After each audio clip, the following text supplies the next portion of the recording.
Hi, I'm Cash, and welcome back to Cash Talks Football, where today we're breaking down Spain versus France. But before we get into the goals, I do want to talk about one of the comments that I made in, loads of videos that I've done. The team that wins tournaments is the team that scores goals. That's how you do it. You don't defend to a championship in a tournament. You can in a league, but in a tournament situation, if you're repeatedly scoring goals, eventually you're going to come. Well, the other team, like France, have been defending pretty much, eking out two wins with own goals and stuff. They're not scoring goals. They're not going to go through. But I'll go back onto that little bit in a moment. But I want to point out the shape here that Spain have got when this first goal goes in. Now, if you listen to my channel before, you'll always listen to me about you don't bother marking the player that's furthest away from the ball because he can't hurry, put a magic wand the ball over to the other side of the field to the open player, or beam him up Scotty to a starship and drop it down. So the only way that they get the ball there is if you make a mistake. And this guy does make a mistake. And it's Navas. And I think he's 135 years old. So it's not really, 139 years old. So it's not really his fault, but it kind of is because he should know better. And when I show you from the other angle, you're going to see exactly what I mean about this goal and why he's played Kylian Mbappe onside. And he's actually created this problem from himself. Okay. But let's just move this forward just a little bit. Right, there we go. Can you see this big gap here? Normally I'd be yelling and screaming about the problem because there's a big gap, but you've got an issue with France because they've got no one close enough to exploit it.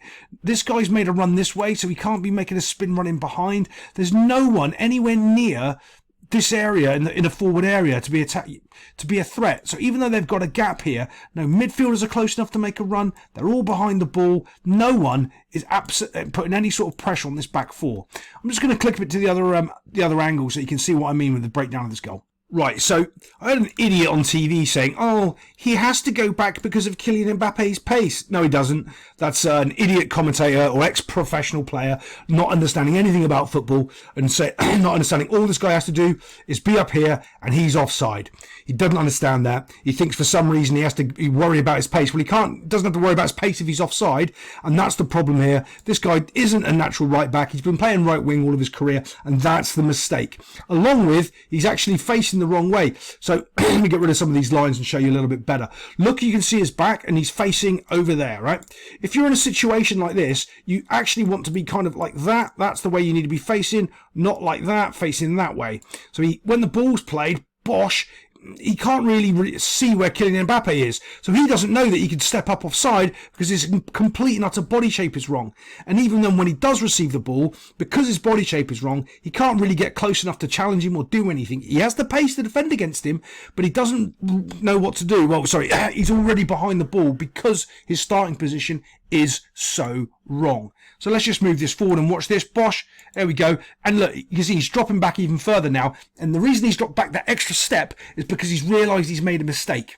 And that's a problem, okay? And I don't think his defenders have helped him out here by giving him a call, trying to keep him up, because if he's staying where he should be, that deep, he should be about there.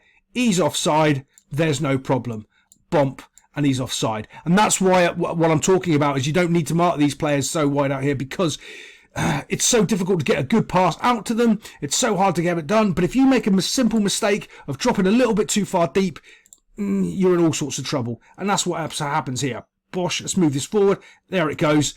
He's starting to get there, but you see the difference, right? If his body shape was just a little bit better, he would have been one step closer. And that one step is the difference all of the time. I do this training drill when I take on new teams or you want to make professionals look stupid. You do this little simple training drill and you point out and they think it's about one thing and then they suddenly find out it's about the other and they realise, oh no, their feet aren't right and they take a step backwards to run forwards. And you think that that's not a thing? It is. The amount of people, probably including yourself, when you go from a sprint, go off on a sprint, will step backwards to plant your foot to explode forwards. So that half a step in your body position, like he's just got here, if you get that wrong, you'll be half a step behind. And if you plant your foot wrong, you're 2 steps behind. Right now, he's 2 steps behind. But yeah, let's move this forward a little. So the next issue you're going to spot right here is you've got 2 players and one's unmarked.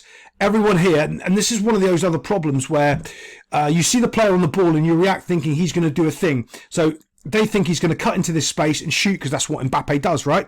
And he doesn't. He ends up putting a cross, floating it in, and they stop doing their normal basic jobs. And when they stop doing that, this guy ends up getting a free header. He ghosts behind this defender.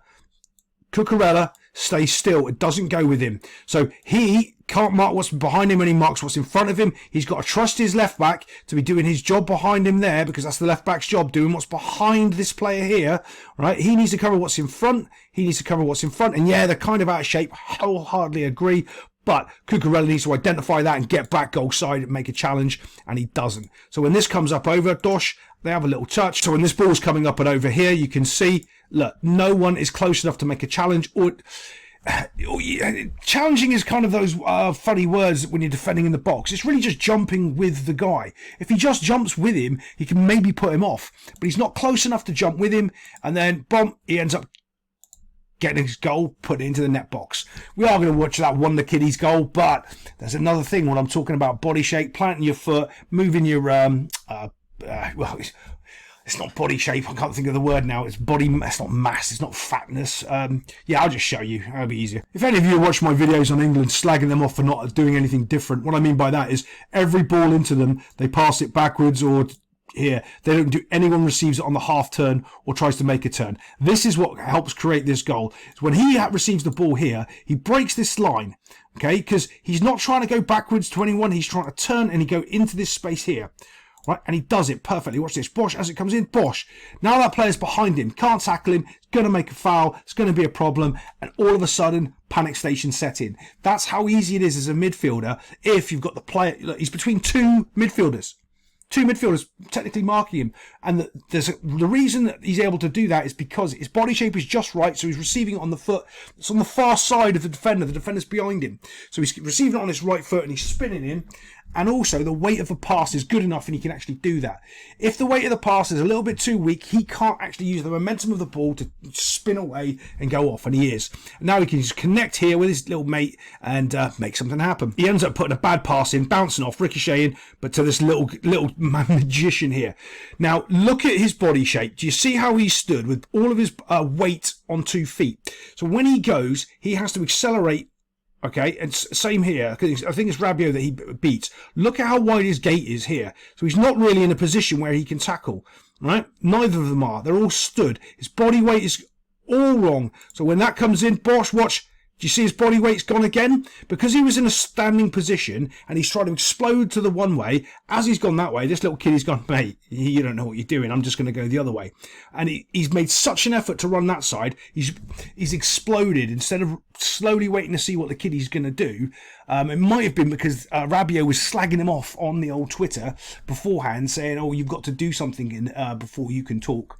And I think the little kiddie said something like, I don't use it. I'm silent until I use the words checkmate, which I think for a 16-year-old was brilliant. Well said, wee man. And then he just does this. Bosh. Wonder strike. That's the best goal of the tournament. By far. By far. But you can see how Rabiot's position, he stood still, feet planted, then trying to react. And because his feet are planted, he's overreacted and got his feet planted again and gone back the other way. He looked out of sorts, to be fair. The midfield just really did. Oh, who's that guy? Number 8 playing for, he's a world beater, that kiddie, for Spain. Fabio Ruiz, I think his name is. Absolutely magician. You want to watch a midfielder play, you want to be... That's a midfielder. He's everywhere. He's defence. He's up front. He's making runs in behind, runs in the channel. His touch is immaculate. He's in the box, calm, passing out from the back. Absolute well-beater, that number 8. But let's move on. Actually, look at this goal again. Actually, this is a better angle for me to make my point. Watch, watch, watch. See the body shape? Do you see how he's wrong, Rabiot is? So he has to turn, overcorrect, and explode the other way to try to make up for it. And this guy's just waiting. He is just stood still. He's like a deer in the headlights. He's just caught between no man's land, right? So watch what happens. As he starts going, doof, he explodes to go one way. Now his body shape, he's overcorrected. Can we see that? Now he's completely gone too far. Bump, bump, bump. And the other kiddie is just going to go straight into the space he's come from. Okay, thank you very much, mate. You're really old and slow, and I'm just a world class. I'd like to say the keeper could do better, but no, I'm not going to. It's just a good strike. Bosh, and in it goes. Worldy. Well done, young man. Okay, I'm starting it here because this little wee chappy here starts to play, and I can't pronounce his name. It's Olo. Yeah, I'm just going to butcher it, so I'm just not going to. Out it goes here, out wide, bomb. This is what's really interesting. He ends up making a massive pocket of space. And you know, I was talking about Rabiot being done, and the midfielders of France just weren't up to the task of the movement of Spain. Their movement was just absolutely superb. They didn't stop. They kept finding pockets of space. And the French just switched off. You're going to see it right here, because watch this guy. He's the goal scorer. Watch what ends up happening. Boom, boom, boom, boom, boom. He ends up making a little run, a little bit of movement. And that's what it is. It's only a 3-yard run. Okay, just to create a bit of movement. Here comes Rabiot. He's a little too far away. He's going, the ball. This guy's not going to pass him the ball. I'm not bothered about tracking the runner. And this is a key moment as well, because it happens in football. If you're a football player and you go, wow, he's not going to receive the ball, the guy that actually makes the effort and does the run, chances are when the rebound or the ricochet happens, he's the one that ends up picking it up. And you don't, because, well, you go, he's not going to get it. So when he puts this cross in here, bosh, and it bounces out. Look, can you see he's not sharp, he's not on his toes, and neither is Rabiot. The time that they come alive and the time they start reacting is when the ball drops to this little wee man's feet. He, as soon as he passed it, he was still switched on. He still wanted to be involved in the play. Boom. And when it comes to him, he's alive. Bang. Now these two start reacting. Look at them. They're both doing the exact same pose and they're both reacting the exact same way. They're panicking because they know, oh, hold on a minute. You know, when he made that pass, I should have tracked that run. Even though it's a 3-yard run, I should have been tighter, knowing that he wants to be involved in the play. And they didn't. So now, boom, world-class touch. Boom, does both of them. Takes them all out of the play just with a bit of magic.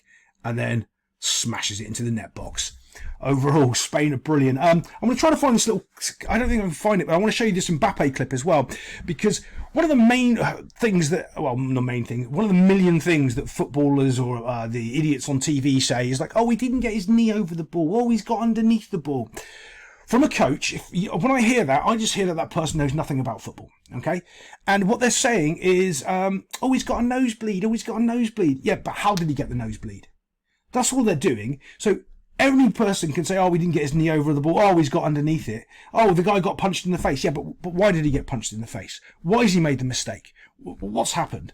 And that's the key moment here that I'm going to show you, because when you understand this, you'll understand how your feet move, and when you're running with the ball, how to plant your feet. And so you're still going to make the same mistake, because you still make it playing golf with your golf swing. It's all the same principle. It's all the same purpose.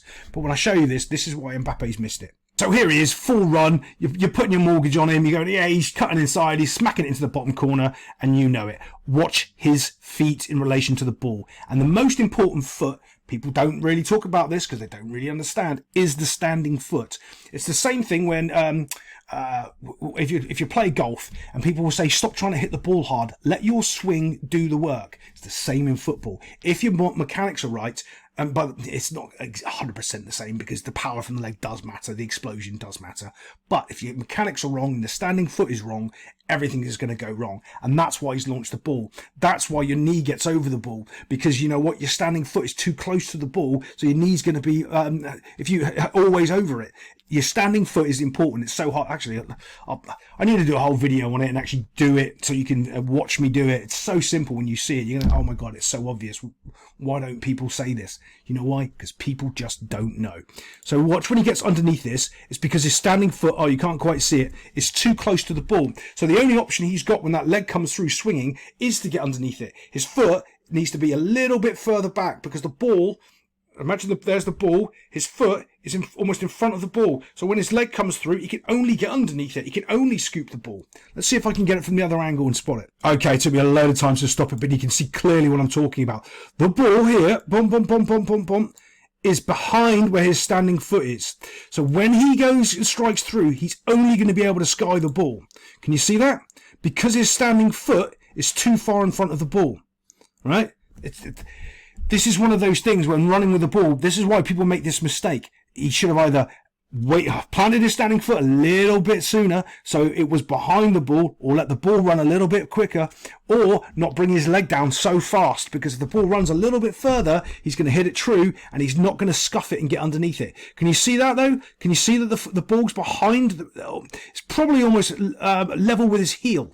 And if you get a football, put it level with your heel, and remember, look how close that is to his heel, and you swing your foot. you're going to see you're only going to get underneath it. You're only going to chip the ball up. And that's what he's gone and done there. And that's why he hasn't got himself a goal. Other than that, if you like what you see, give us one of those thumbsy thingies and subscribe to the Cash. I'm going to be doing all the Premier League this season and carrying on with me coaching. Other than that, thanks a lot.